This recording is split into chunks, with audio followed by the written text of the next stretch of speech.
10वीं governing council की बैठक जारी है। पीएम मोदी की अध्यक्षता में यह बैठक हो रही है। भारत मंडपम में नीति आयोग की महत्वपूर्ण बैठक चल रही है। ऑपरेशन सिंदूर के बाद सभी राज्यों के सीएम के साथ पहली वार्ता है ये। और आपको बताएं कि इसमें अर्थव्यवस्था पर फोकस, मैन्युफैक्चरिंग और सर्विस को बढ़ावा देने पर फोकस होगा।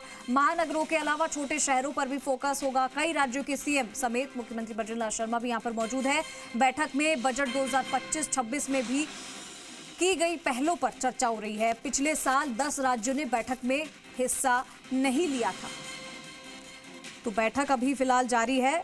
और आपको बता दें कि पिछली बार की बैठक में 10 राज्यों के मुख्यमंत्री नहीं आए थे और इनमें 8 आईएनडीए के और 2 एनडीए के शामिल थे।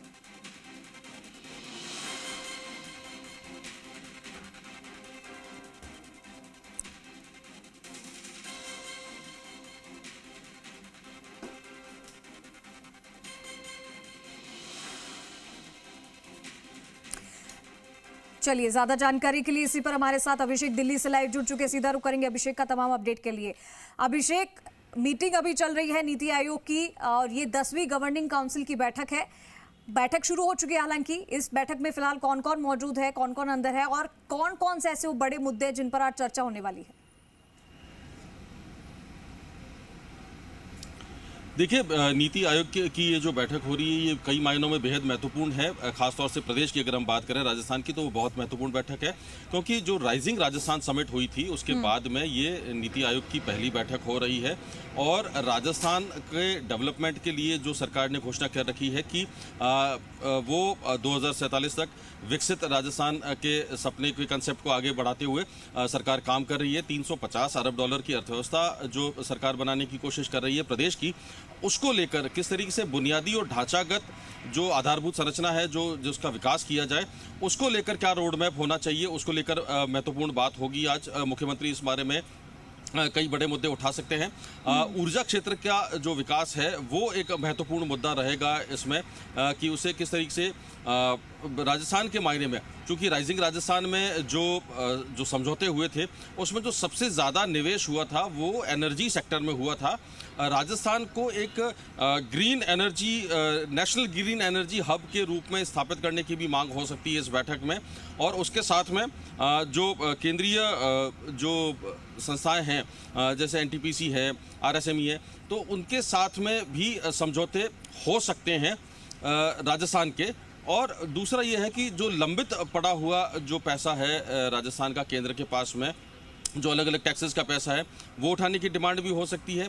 और उसके साथ ही इंफ्रास्ट्रक्चर राजस्थान में पिछले अगर हम कुछ सालों की बात करें तो खास तौर पर रोड और रेलवेज के नेटवर्क के रूप में इंफ्रास्ट्रक्चर का निर्माण, जो डेवलपमेंट है वो बहुत तेज़ी से हुआ है।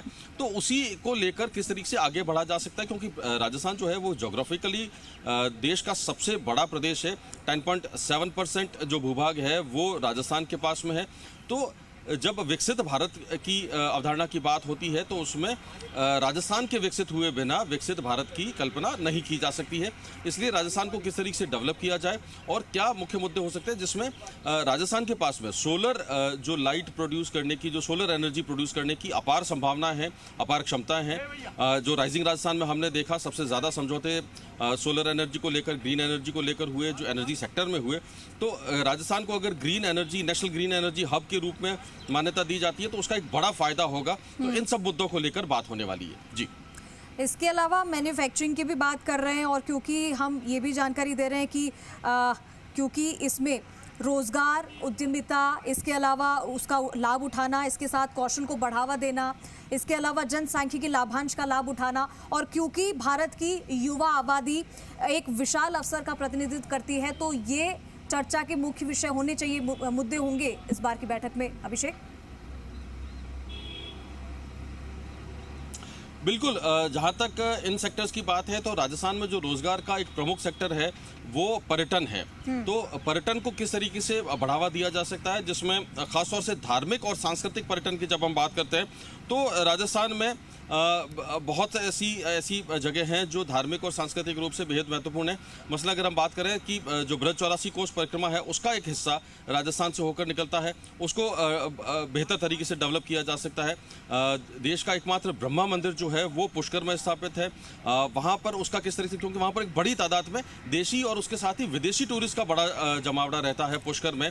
तो पर्यटन सेक्टर में राजस्थान के पास में बेहद संभावना है, बहुत बड़ी संभावना है। उसको किस तरीके से किया जा सकता है, और एक दूसरा है कि जो स्टार्टअप्स और एमएसएमई है उसमें करीब 20,000 लोगों को रोजगार देने का दावा अब तक किया जा चुका है इस सरकार के द्वारा कि 20,000 लोगों को रोजगार दिया गया। आगे करीब 50,000 लोगों को इस साल रोजगार देने की योजना है इसी फाइनेंशियल ईयर में।